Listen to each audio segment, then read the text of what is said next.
গ্রামটির নাম ছিল নিশ্চিন্তপুর।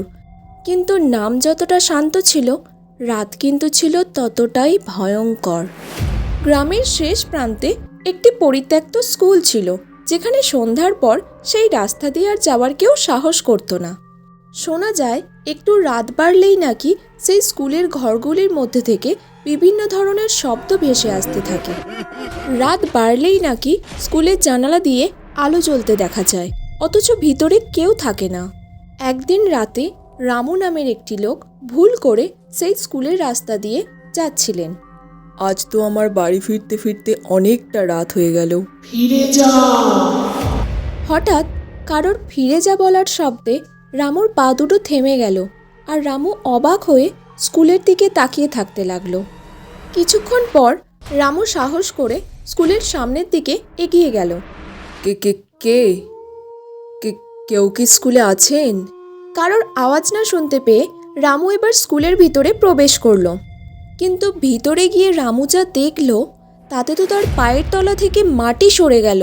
ভিতরে গিয়ে সে দেখতে পেল একটি বাচ্চা মেয়ের ছায়া মূর্তি। কি যেন সব বোর্ডের ওপর সে লিখে যাচ্ছে। সেগুলো দেখে তো তার মনের মধ্যে ভয় আরও বাড়তে থাকে। রামু ভয়ে ভয়ে মেয়েটাকে জিজ্ঞাসা করলো, এই, তুমি এখানে কি করছো এত রাতে? এত রাতে কেউ এদিকে আসে? যাও, তাড়াতাড়ি বাড়ি চলে যাও। রামুর কথার কোনো উত্তর দেয় না সে। তারপর রামু আবার জিজ্ঞাসা করলো, আরে এই মেয়ে, তুমি কি আমার কথা শুনতে পাচ্ছ না? এত রাতে কি করছো তুমি এখানে একা? কিন্তু মেয়েটি ঘুরে তাকাতেই তখন সে আর ছোট্ট মেয়েটি ছিল না। মেয়েটির পরনে ছিল লাল রঙের শাড়ি, আর মেয়েটির চোখগুলো ছিল লাল রক্ত জবার মতো, যেন রক্ত চোখ দিয়ে ফেটে পড়ছে। মেয়েটি আস্তে আস্তে রামুর দিকে এগোতে লাগলো। সেই মুহূর্তে রামু কি করবে কিছুই বুঝতে পারছিল না। তার তো ভয়ে গলা শুকিয়ে আসছিল। মেয়েটি সামনে এসে রামুকে বলতে লাগলো, আমাকে কিছুজন লোক এই স্কুলের মধ্যে আগুনে পুড়িয়ে মেরে দিয়েছিল। তখন আমার জন্য কেউ বিচার চায়নি।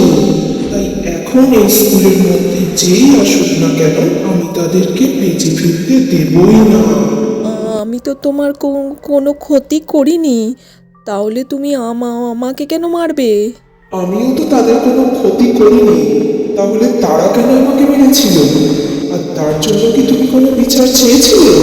রামু দৌড়ে গেল দরজার দিকে।